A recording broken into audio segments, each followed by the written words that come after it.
네, 한 주간의 과학계 이슈를 알기 쉽게 짚어드리는 과학계 이슈 브리핑 시간입니다. 유승민 캐스터와 함께하겠습니다. 어서 오십시오. 안녕하세요. 네, 조금 전에 단신으로도 전해드렸는데요. 네. 단말기 유통구조 개선법, 단통법이라고 이게 요즘 화두입니다. 국정감사에서도 이 문제가 논의됐다고 하는데 시행된 지 한 달이 채 지나지 않았지만 벌써부터 이 개정 움직임도 일고 있다고요. 네, 그렇습니다. 지난 월요일 미래부 국감과 또 화요일 방통위 국감에서 여야 의원들은 모두 한 목소리로 단통법을 질타했습니다. 이 법이 시행된 지 불과 2주밖에 지나지 않았지만 예상보다 많은 부작용이 발견되고 있는 만큼 법 개정이 시급하다고 말했습니다. 실제로 보조금 공개만으로는 통신비 부담이 줄지 않아 소비자가 체감하는 휴대폰 구매 가격은 오히려 높아졌다는 건데요.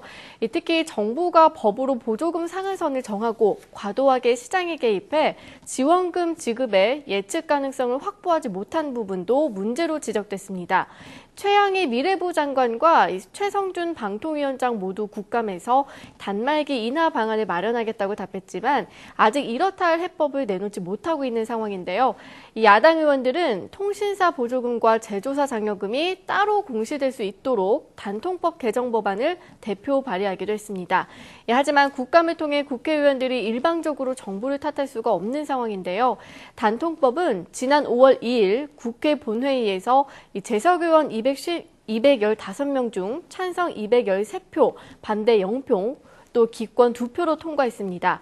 지난해 5월 28일 발의됐지만 여야가 국가기관의 대선 개입 의혹과 세월호 참사 책임론 등을 두고 공방을 벌이다가 이 단통법의 부작용에 대해 제대로 논의하지 못한 채 법안을 통과시켰다고밖에 볼 수 없기 때문입니다. 네. 그 단통법이 우스갯소리로 단지 통신사만을 위한 법이다 이런 이야기도 나오고 있는데요. 네. 앞서 전해드렸듯이 오늘 미래부 장관과 방통위에서 긴급회의를 가졌던 만큼 어떤 후속 대책이 나오는지 좀 기다려봐야 될 것 같습니다. 네. 자, 그리고 이것도 굉장히 뜨거운 화두입니다. 지난 월요일 저녁에 이서구 다음 카카오 대표가 기자회견을 가졌는데요. 이른바 사이버 검열 논란이 확산되고 있습니다. 네. 지금 그 이서구 대표가 감청영장을 불응하겠다라고 이제 초강수를 뒀습니다만 이 카카오톡이나 이런 메신저에 대한 불신 과연 회복할 수 있을까요? 네, 사이버 검열에 대한 논란이 이 국정감사에서 계속 제기되면서 다음 카카오가 수사기관의 영장 거부라는 초강수를 둔 건데요. 우선 이번 기자회견은 법과 프라이버시에 대한 사회적 합의가 이루어지지 않은 지금 상태에서는 반드시 프라이버시를 우선하는 정책을 실시하겠다는 뜻으로 해석할 수 있습니다. 현재 감청 영장 발부나 집행은 대부분 간첩, 공안 사건과 관련돼 있는데요. 국민 대다수가 사용하는 인터넷 모바일 업체가 수사당국의 합법적인 수사 요청에 협조하지 않겠다고 나서 공안 사건 수사가 더 어려워질 것으로 보입니다.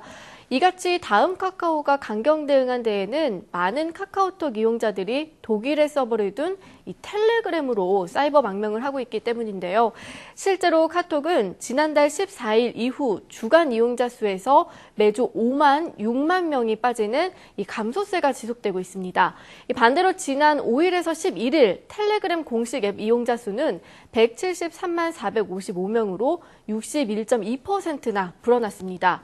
다음 카카오는 사용자 간의 대화를 암호화해 전송하는 등의 프라이버시 보호 정책을 강화하겠다고 밝혔지만 이번 강경 대응으로 사이버 망명을 떠난 이용자를 얼마나 돌아올지는 미지수입니다. 네, 한번 잃어버린 국내 메신저 이용자들의 신뢰를 카카오톡을 비롯해서 업체들이 어떻게 회복할 수 있을지 이것도 또 지켜봐야겠습니다만 네. 지금 앞서서 얘기한 이른바 사이버 망명지로 관심을 받고 있는 텔레그램 이것도 일부에서는 부정적인 역할을 한다 이런 의견이 있다고요? 네, 그렇습니다. 이 텔레그램의 보안이 완벽하다는 점을 악용해서 이 범죄의 수단으로 이용하는 건데요. 한 예로 주식 종목을 매매할 때 터무니없이 높은 호가를 불러 시장을 교란시키는 이른바 낚시 호가 작전을 위해 투자자들이 매일 아침 텔레그램 채팅방에서 회의를 하기도 합니다. 이 카카오톡을 쓸 때처럼 암호로 대화를 주고받을 필요가 없고 또 대화 내용이 저장되지 않아 증거도 남지 않기 때문입니다. 또 최근에는 텔레그램이 수사기관의 감시망을 피할 수 있다는 소문이 소문이 퍼지면서 이 불법 도박 사이트 등의 홍보 매체로 이용되기도 하는데요. 다운로드를 받기만 해도 스팸 메시지가 밀려드는가 하면 이 텔레그램이 음란물이나 또 불법 전단지의 유통 경로가 되면서 오히려 불편함을 겪는 이용자도 늘고 있습니다. 이에 대해 경찰청 사이버안전국은 메신저를 이용한 범죄는 외국 수사기관의 협조를 얻어 추적할 수 있다고 밝혔는데요. 하지만 텔레그램은 메시지를 아예 서버에 저장하지 않기 때문에 이런 대응조차 쉽지 않은 상황입니다. 네, 알겠습니다. 자, 오늘은 이 단통법 논란에서부터 최근 불거지고 있는 사이버 검열 논란까지 한 주간의 과학계 이슈 브리핑 정리했습니다. 유승미 캐스터 고맙습니다. 고맙습니다.